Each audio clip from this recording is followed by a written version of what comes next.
Halo, selamat pagi menjelang siang dan selamat siang menjelang sore dan juga selamat malam untuk kawan-kawan semua, saudara-saudara dimanapun kalian berada.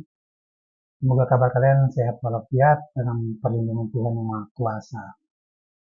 Terima kasih telah datang kembali ke channel saya dan bersama saya Manir. Di kesempatan saat ini saya mau ngobrol atau sharing sedikit berkaitan dengan topik yang kemarin saya bicara di video sebelumnya. Saya mau ngobrol sedikit berkaitan dengan topik yang sama juga, tapi saya akan menambahkan salah satu pembahasan di dalam topik yang kemarin. Jadi pada video kemarin itu saya merasa bahwa ada bagian penting juga yang tidak sempat saya bicarakan, sehingga pada kesempatan saat ini saya akan membicarakan pembahasan itu. Atau poin itu saya akan tambahkan. Dalam kesempatan saat ini saya akan sharing-sharing kepada kawan-kawan, akan membahas dua poin. Dua poin yang akan saya sharing kepada kawan-kawan. Yaitu yang pertama berkaitan dengan topik yang saya bicara sebelumnya di video pertama, yaitu masih berkaitan dengan kasus penyiksaan dan pembunuhan rakyat sipil di Kabupaten Puncak. Dan yang kedua itu berkaitan dengan kebebasan berekspresi, yaitu menyangkut dengan aksi rakyat Papua dan aksi mahasiswa, kawan-kawan mahasiswa dan pelajar yang ada di Papua maupun di luar Papua. Untuk itu maka saya akan membahas, kawan-kawan bisa simak saja. Saya langsung saja membahas pembahasan yang pertama, yaitu di sini saya tidak paparkan secara tumpang tindih, tetapi saya meneruskan seperti yang sudah saya sampaikan di video sebelumnya. Nanti kawan-kawan kalau belum nonton video yang kemarin, nanti kawan-kawan nonton dulu baru nonton video yang biar apa namanya pembahasannya itu bisa kalian paham secara simpel. Nah, di sini yang saya tambahkan poin adalah kami orang Papua itu sudah mengalami berbagai banyak kasus penyiksaan, penembakan, pembunuhan, dan semua jenis atau semua jenis kasus kemanusiaan dengan banyak motif terjadi ke kami itu sudah sangat banyak sekali. Jadi kejahatan yang terjadi di sana dengan banyak motif itu sudah menimpa kami orang Papua dengan sebegitu banyak kasus yang berkembang dari tahun ke tahun. Jadi tahun ke tahun itu tidak ada penurunan, tapi justru mengalami peningkatan dengan banyak banyak motif.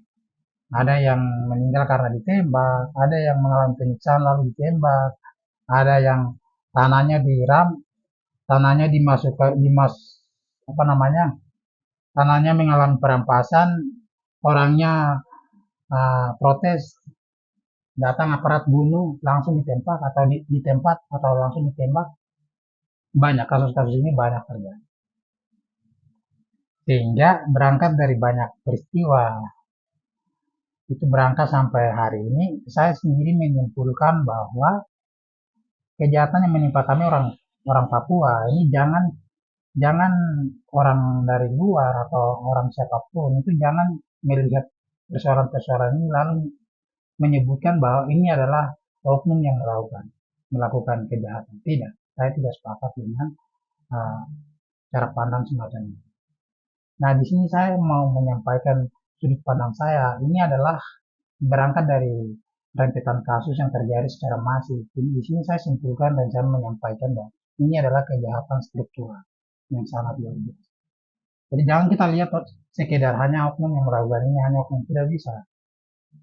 Ini adalah kejahatan struktural yang dilakukan oleh negara melalui aparat-aparat TNI Polri yang ada di sana. Apa yang menguatkan saya untuk menyatakan bahwa ini adalah kejahatan struktural? Yang yang menguatkan saya adalah ketika semua persoalan yang terjadi kepada kami orang Papua, kami bawa ke dalam ranah hukum atau proses hukum, mau ditindaklanjuti itu sulit sekali. Itu sulit sekali. Pasti kami mengalami buntutan-buntutan yang banyak. dari sekian banyak persoalan macam Paniai berdarah ya, Diy berdarah, nah, Merauke berdarah, Wamena berdarah, banyak kasus berdarah-darah yang terjadi di Papua. Itu belum belum ada kasus pun yang diselesaikan secara itu masih setengah sih. Itu yang pertama. Yang kedua, dalam proses proses penempuh secara hukum itu pasti pelaku itu pasti diberikan efek jerah, diberikan keringanan. Nah ini yang semakin mencurigai atau semakin menguatkan saya bahwa oh saya menganalogikakan begini. Seandainya kejahatan itu dilakukan secara individu, pasti untuk menempuh jalur hukum itu pasti diproses bersama, pasti cepat sekali, pasti pelaku itu pasti dihukum mati atau dihukum seberat-beratnya. Tetapi yang terjadi tidak ada ketika persoalan kemanusiaan itu terjadi dan menimpa kita orang Papua, prosesnya pasti buntut dan pelaku pasti diringan. Itu aja. Itu yang fakta-fakta ini yang kemungkinan bikin saya itu semakin menduga-duga, kemudian saya simpulkan sebagai salah satu kebenaran yang setengah jadi. Oh, jadi mungkin ini benar. Saya menduga, ada dugaan di situ. Itu. Dan saya melihat juga ini hal yang memang terjadi secara nyata. Hal yang memang terjadi secara nyata sehingga kejahatan itu berjalan secara telanjang. Aparat itu semakin semena-mena, mereka semakin seenaknya. Melakukan ini. Oh, dari cara mereka tuh melakukan tindakan atau apa ya, bahasa bahasa lainnya. Dari kebiasaan mereka, mereka melakukan tindakan di sana, cara mereka merespon masalah, cara mereka melakukan aksi, itu yang kemudian saya sendiri melihat itu bahwa mereka ini sebenarnya melakukan pembunuhan atau melakukan penyiksaan terhadap orang Papua itu sebenarnya bukan oknum-oknum, tapi ini sudah masuk ke dalam kejahatan struktural yang dilegalkan oleh pemerintah itu sendiri. Bahkan saya sendiri menduga bahwa ini semacam ada program yang dikemas oleh pemerintah pusat. Jadi pemerintah atau negara ini punya salah satu program yang dibuat sehingga diturunkan kepada aparat-aparat ini untuk menjalankan program-program. Jadi ketika mereka melakukan suatu tindakan kejahatan, pasti mereka diluputkan juga dari pemerintah itu sendiri. Karena memang pemerintah yang suruh atau negara yang suruh. Sehingga mau proses kemanapun pasti mereka teringat saja. Nah di situ yang dugaan saya atau pengamatan saya berangkat dari situ, sehingga saya simpulkan bahwa ini adalah kejahatan struktural yang sangat luar biasa, kejahatannya berjalan secara telanjang, dan itu disaksikan oleh kita orang Papua secara keseluruhan, dan juga saudara-saudara yang ada di daerah Indonesia lain, bahkan luar negeri juga menyaksikan. Itu.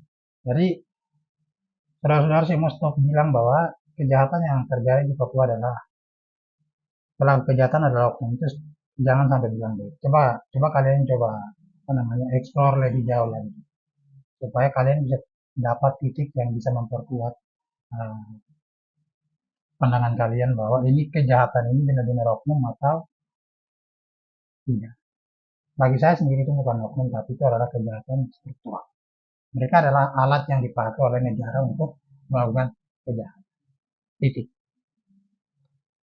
Itu pembahasan yang pertama atau poin pertama yang saya sampaikan.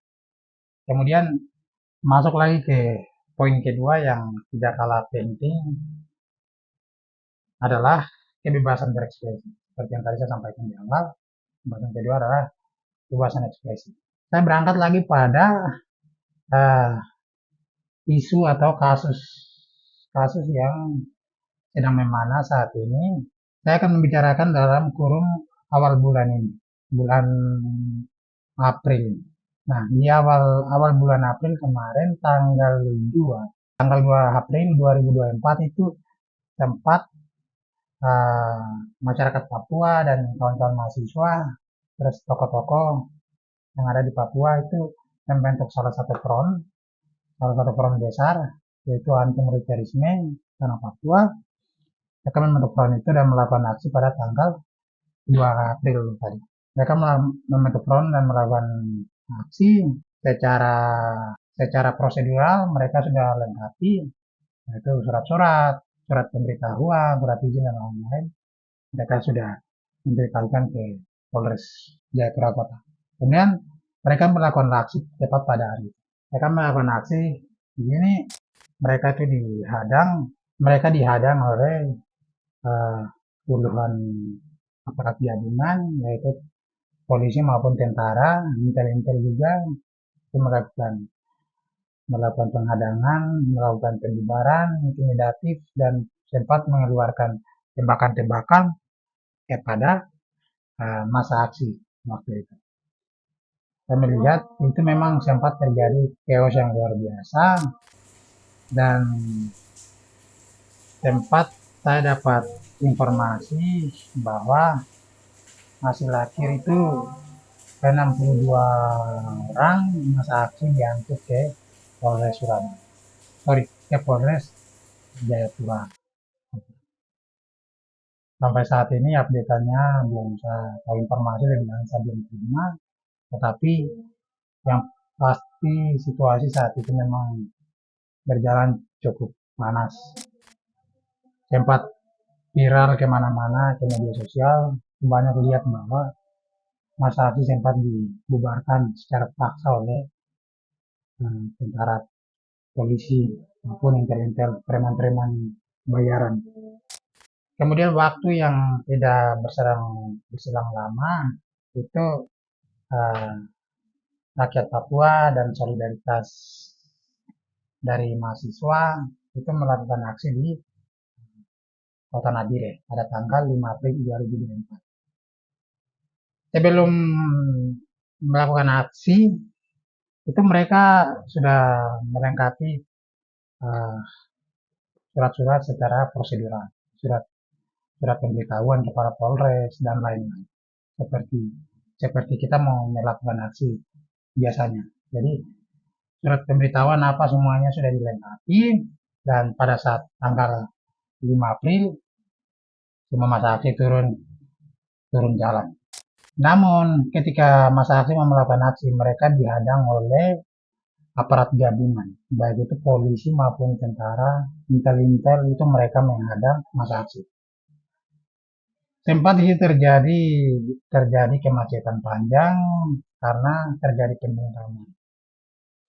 Masa aksi terus memaksa, namun di situ dalam sebuah video yang beredar itu memperlihatkan bahwa aparat gabungan itu mereka pagar jalan, mereka benar-benar blokade jalan secara menyeluruh. Kemudian ketika aksi mulai berjalan sempat terjadi intimidasi atau terjadi pendorongan, saling dorong, dan sempat juga terjadi uh, tolak menolak atau sempat dikeluarkan gas air mata. Nah itu saya lihat aksinya memang benar-benar chaos juga sama seperti di Jayapura tanggal 2 April kemarin. Uh, Berjalan tidak lama, aparat terus mengekang masa aksi, terus melakukan intimidatif, melakukan provokatif, melakukan pemaksaan untuk harus segera bubar. Hasil akhir aparat gabungan itu membubarkan masa aksi dan sebanyak mungkin puluhan orang itu diangkut menggunakan mobil. Jadi masa aksi itu berjumlah puluhan orang itu diangkut ke Polres dan tempat ketika para jurnalis itu mau meliput berita atau meliput situasi yang sedang berlangsung saat itu, di situ juga terjadi intimidasi dan perampasan barang-barang terhadap uh, jurnalis itu. Dalam informasi yang saya terima sempat terjadi juga intimidasi terhadap 4 jurnalis dari orang Papua. Ya, barangnya diambil, disita, barang-barangnya termasuk HP juga diambil, dan hasil akhir dari situasi yang lucu saat itu, 5 orang mengalami luka-luka. 5 orang mengalami luka-luka dalam insiden aksi yang berlangsung di Nabire kemarin. Dari kejadian-kejadian ini yang kemudian buat kami orang Papua itu sangat berpikir bahwa apa yang salah dengan dalam setiap uh, tindakan ekspresi, bebas ekspresi yang kami lakukan di ruang publik. Ini selalu kami mengalami hal-hal yang serius. Jadi saya sendiri berpandangan bahwa hal yang terjadi atau menimpa kami, baik itu dari sisi kejahatan luar biasa yang harus sampaikan, maupun kebebasan berekspresi di depan muka umum, ini hampir sering sekali, dan bukan sering tetapi hampir tiap hari itu mengalami pembungkaman di Papua. Hampir sering sekali mengalami pembungkaman di Papua, dan saya sendiri berpikir bahwa ini apa yang salah dengan tindakan kami, apa yang salah dengan tuntutan kami. Tindakan kami melakukan aksi bukan salah satu salah satu tindakan yang kriminal, tidak. Tapi kami melakukan aksi adalah aksi damai yang ingin menyampaikan isi hati kita, isi hati nurani kita ke depan publik. Tidak ada yang salah dengan itu. Tindakan kita atau kami melakukan aksi itu dijamin secara konstitusional di dalam undang-undang, baik itu Undang-Undang 1945 maupun Undang-Undang Nomor 39 Tahun 1999 tentang hak asasi manusia. Nah, dalam Undang-Undang Republik Indonesia Nomor 39 Tahun 1999 tentang hak asasi manusia. Pada pasal 14 poin pertama di situ disebutkan bahwa setiap orang berhak untuk berkomunikasi dan memperoleh informasi yang diperlukan untuk mengembangkan pribadinya dan lingkungan sosialnya. Pada poin kedua, setiap orang berhak untuk mencari, memperoleh, memiliki, menyimpan, mengelola, dan menyampaikan informasi dengan menggunakan segala jenis sarana yang tersedia. Oke, itu bagian pasal 14. Sekarang kita akan pergi pada pasal 23. Pada pasal 23, bagian poin pertama di sana disebutkan bahwa setiap orang bebas untuk memilih dan mempunyai keyakinan politiknya. Itu bagian pertama. Dan bagian kedua atau poin kedua di situ disebutkan bahwa setiap orang bebas untuk mempunyai, mengeluarkan, dan menyebarluaskan pendapat sesuai hati nuraninya secara lisan dan atau tulisan melalui media cetak maupun media elektronik dengan memperhatikan nilai-nilai agama, kesusilaan, ketertiban, kepentingan umum, dan keutuhan bangsa. Nah, pada dua poin ini kami sebagai orang Papua secara umum dan saya sendiri pun punya pemikiran yang sedemikian mirip. Apa yang salah dengan tindakan aksi yang kami lakukan? Itu kalau kita baca di dalam undang-undang dasar, terus undang-undang yang tadi, itu sudah di dalam setiap pasal itu memang dijamin hak asasi kita secara individu maupun kelompok untuk mengeluarkan apa yang menjadi pendam isi hati kita untuk kita menguap. Itu sudah dijamin secara formal, secara undang-undang. Tapi kenyataannya itu terbalik untuk kita. Kenyataannya tidak sejalan, kenyataannya tidak berbanding lurus dengan apa yang kita mau. Nah, ini yang kemudian saya sendiri melihat ini kasus-kasus yang terjadi, bahkan bagian dari kebebasan berekspresi atau kebebasan berpendapat di muka umum. Ini saya melihat dalam pengamatan saya selama saya di Jawa, itu ketika saya selama di Jawa, saya di Jember melakukan aksi protes di depan umum, baik itu dari bersama dengan kawan-kawan mahasiswa Papua maupun kawan-kawan dari luar itu biasa-biasa saja. Tidak ada namanya uh, kekerasan yang sebegitu parah. Bahkan saya mengamati juga di kota-kota lain di tanah Jawa ini kekerasannya ada tapi tidak sebegitu parah. Begitupun di tempat lain, misal di Sumatera atau di Kalimantan, itu masih mending lah ketimbang kami di Papua. Kalau kami di Papua mau melakukan aksi sedikit itu dianggap kriminal. Melakukan aksi damai saja dianggap kriminal. Ini memang luar biasa gila. Itu saya pikir itu kurang ajar sih. Padahal di dalam undang-undang ini ada loh, ini tertulis. Ini memperbolehkan kita. Tapi di Papua itu tidak berlaku.